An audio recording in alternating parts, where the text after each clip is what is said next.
Hey all, I'm Patrick and I'm here with another Bombshell on the workbench.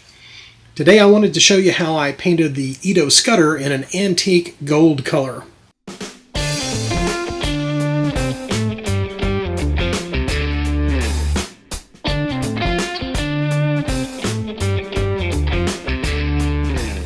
Now I understand that there's a big box set that's just about to come out. Some of you already have it. It's got a whole bunch of these golden armored guys in it, and this may be a way to paint something very similar. For this particular build, I'd only need basic hobby tools like clippers, super glue, X-Acto knife, and this pen vise. The drill bit that I have for the pen vise is 1/32 or 0.75 millimeter, or roughly thereabout. And then I'm going to pin the legs onto the base with this Silver Beading Wire from Beadsmith, and the link for that is down below in the description. You'll find that this is a little bit smaller than the paper clips that a lot of you use for pinning your miniatures, and so you can use this for smaller parts, obviously.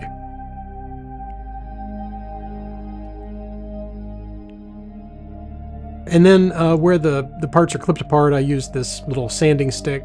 I don't even know what the grit is on it. It's pretty gritty. But that, cleans off the sprue areas. And then, like with, any other kind of model, you're going to have either, sprue connectors, or in this case, with a 3D print, you'll have to scrape off the areas where the supports were for the parts. And, producing any kind of models, metal, plastic, or resin, there's going to be connector points that you'll have to clean off. And then you can get the residue off with a little bit of alcohol. So you can make sure that that's cleaned up, and then we'll move on to paint. I primered the parts using a tan brown color that I had mixed from 3 different shades of primer, and you can see that my mix was a little off on the claws here, but that's not going to make much difference, because once we start painting, it's going to cover all that up. The method that I'm using here is just kind of a stippling motion, and I started off with a bronze color. Actually, I didn't get a shot of the paint bottle in this one, but it's bronze metallic paint, and I'm just basically laying down an initial coat of paint on that. And I kind of wanted it to have a texture to it, so using this stippling method, it'll give you a texture. It'll kind of break up the color and allow a little bit of that primer color to show through, which was what I was looking for. In some of the other areas in between where the gold parts were, I kind of wanted a gray metallic area, so I'm just base coating those with regular old black and white paint mixed as neutral gray.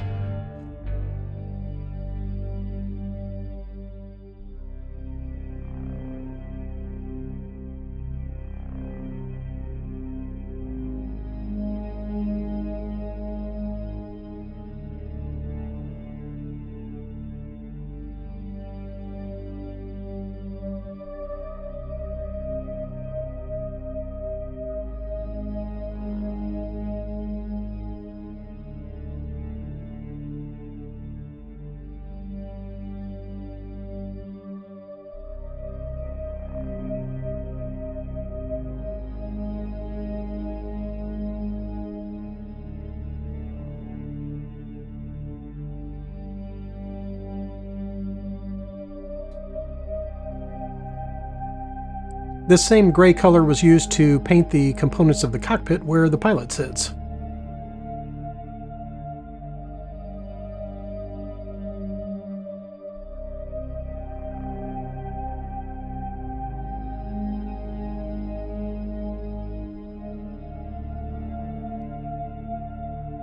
Moving on to the pilot himself, I wanted kind of a fleshy color to paint his big brain area.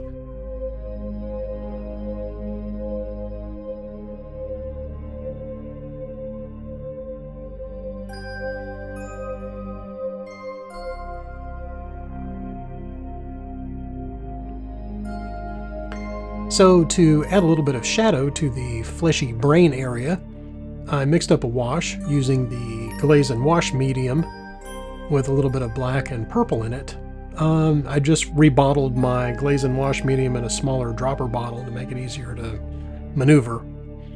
And then this same wash went over some of the gold areas.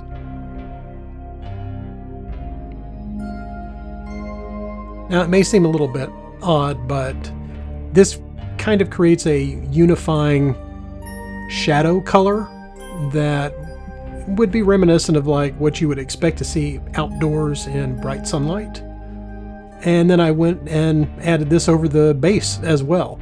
So this ties in all of the different components of the model and gives it sort of a unified shadow color across the entire model.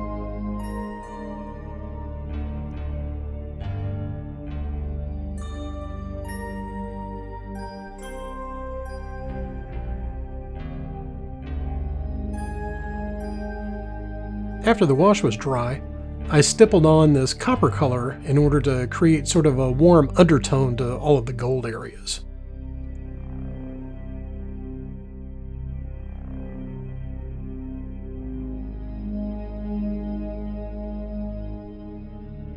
This included kind of dry brushing the surface of the claws in order to create highlights for the textures and so forth on there.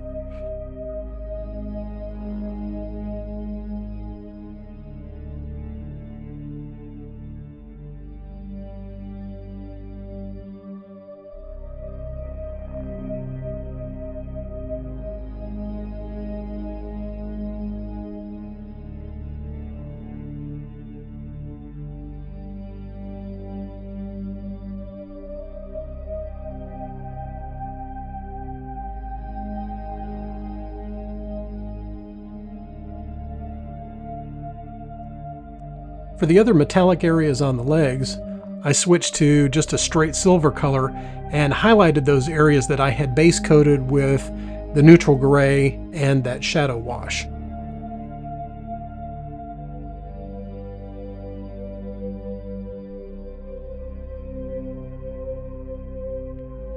Some of the texture details were a little bit tricky to highlight.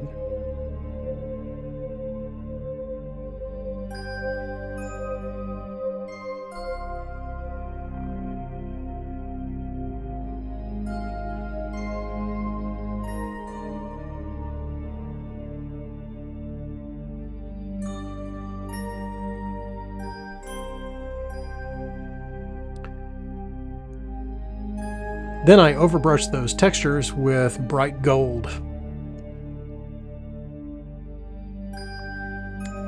This I was using the side of the brush in order to just hit the highest points of the textures and trying not to get any of the bright gold down in the recesses where the copper color and the wash was previously applied.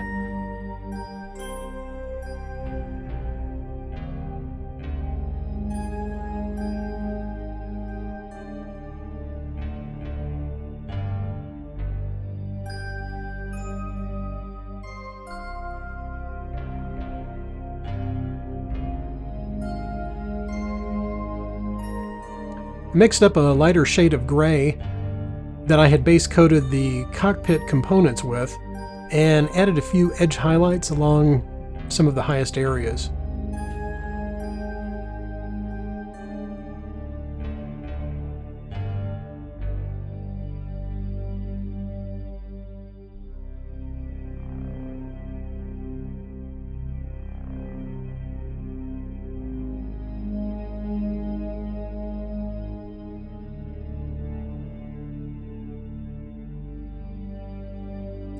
Then, in order to highlight the fleshy bits on the inside of the cockpit, I decided to go with sort of a warmer fleshy color that would be a complementary color to the shadow purple that I had added earlier. So I worked this over the gooey parts on the inside of the cockpit, and then I also used this to highlight the big brain on the pilot.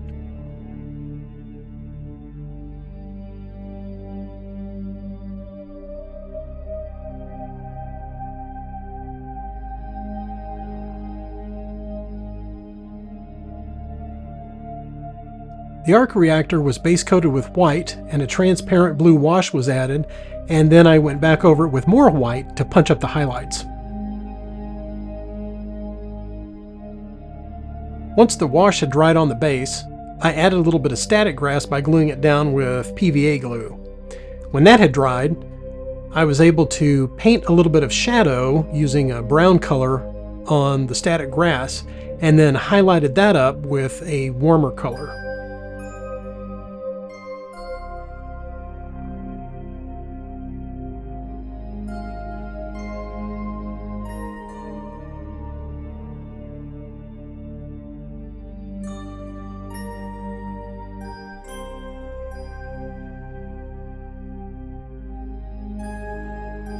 I found that it was easier painting the components of the legs, leaving them on the sprue.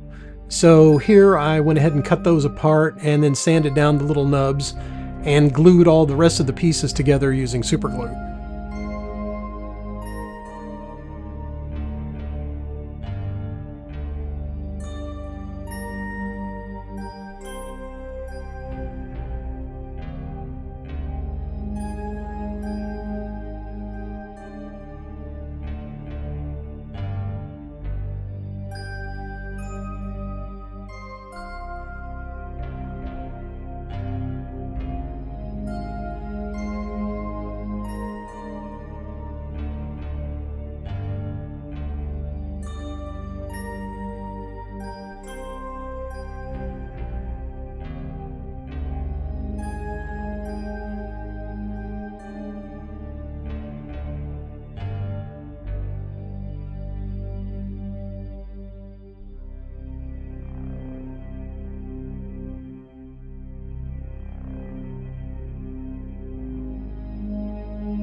I waited until the next day before gluing the clear plastic dome on there to make sure that the super glue had dried and wouldn't haze up the clear plastic. Here I'm using a 2-part Jeweler's Epoxy that's crystal clear, and you can find the link to that down below in the description. It's fairly easy to use by mixing equal amounts of each part and then applying it to the part that you want to glue. This type of adhesive doesn't give off any fumes when it cures and is ideal for gluing clear plastic like this to make sure that the vapors don't create a haze on the inside of the dome.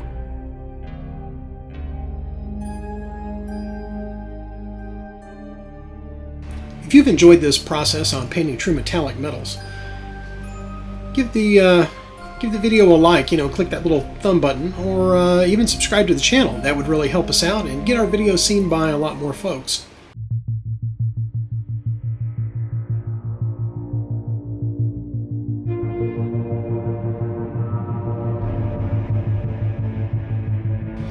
Also, if you'd like to support what we do here, you can join our Patreon, and for only $5 a month you can support more crafting projects and painting videos and other projects that we have in the works.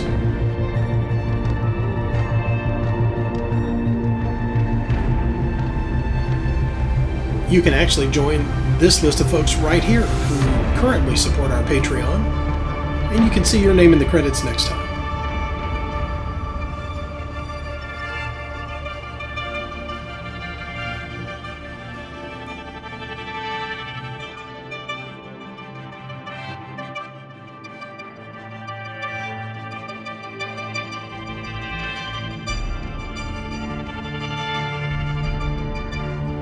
Thanks for watching, and we'll see you next time on the Workbench.